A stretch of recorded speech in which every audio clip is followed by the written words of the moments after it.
जिला बिलासपुर छत्तीसगढ़ से मैं व्याख्याता श्रीमती शांति सोनी आज हमारे विद्यालय में शासन के निर्देशानुसार जो स्वच्छता पखवाड़ा 1 सितंबर से 15 सितंबर 2024 तक मनाया जाना है, उससे हमारे विद्यालय में प्रथम दिवसों की प्रतियोगिताएं जैसे स्वच्छता पर शपथ ग्रहण एवं स्वच्छता एवं जल संरक्षण, अगले दिन का कार्यक्रम था स्वच्छता एवं पर्यावरण।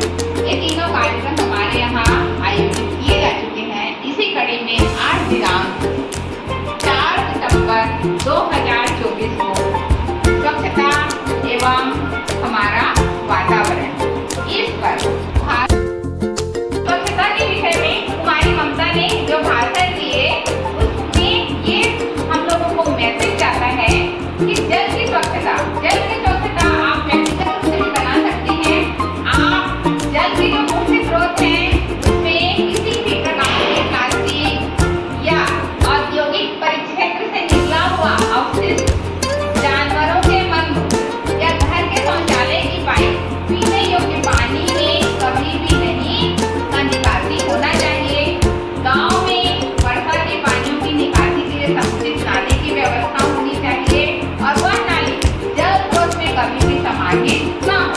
इसी प्रकार वातावरण की स्वच्छता के लिए ममता ने जो विचार व्यक्त किए उसके आधार पर आपका शाला परिसर हो, आपका रहने का क्षेत्र हो, पूर्णतः साफ सुथरा होना चाहिए। व्यक्तिगत सफाई में उन्होंने जैसे बताया कि उनके नाखून साफ सुथरे, बालों में गंदगी, बाल साफ सुथरे, कपड़े साफ सुथरे, प्रतिदिन नहाना, ब्रश धोना, इस तरह की सामान्य बातों पर ममता के द्वारा प्रकाश डाला गया।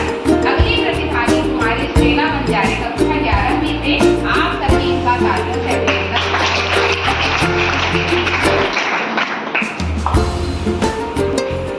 यहाँ पर उपस्थित सभी शिक्षक और मेरे प्यारे साथियों, आप सभी को नमस्ते।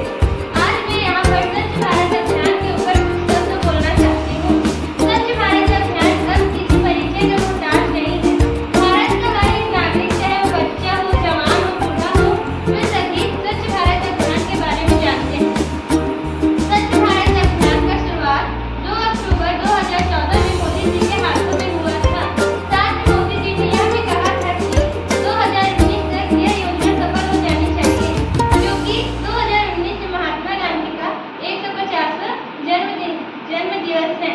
महात्मा गांधी की इस श्रद्धांजलि पर मोदी जी उन्हें स्वच्छ भारत देना चाहते थे।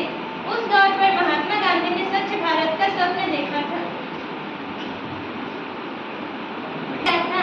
इसलिए अब हम सभी को मिलकर इस स्वप्न को पूर्ण रूप से साकार करना है, क्योंकि स्वच्छता ही स्वस्थ मनुष्य का मूल मंत्र है और स्वच्छता किसी एक व्यक्ति विशेष के लिए नहीं है या पूरे देश के लिए है। इसलिए इस योजना पे आप सभी को मिलकर अपना योगदान देना होगा। अगर आप अपने आसपास और कुछ में स्वच्छता रखें तो मैं उम्मीद करती हूँ कि कुछ ही वर्षों में भारत स्वच्छ भारत और स्वस्थ भारत बन जाएगा। धन्यवाद।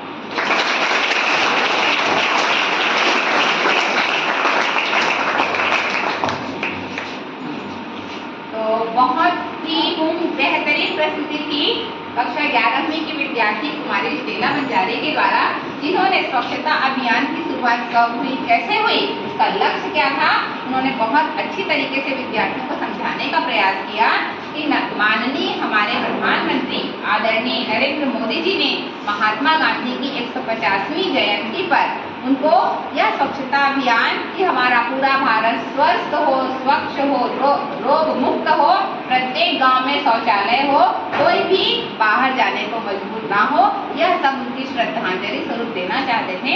इन्हीं विषयों को लेकर स्टेला ने आपके समक्ष अपने विचार प्रस्तुत किए, जो बहुत ही उत्तम, सराहनीय और अनुकरणीय थे। पूरे विद्यालय परिवार की ओर से इस सुंदर विचार की प्रस्तुति के लिए मैं उनका हार्दिक आभार और अभिनंदन व्यक्त करती हूँ और अपनी वाणी को यहीं पर विराम।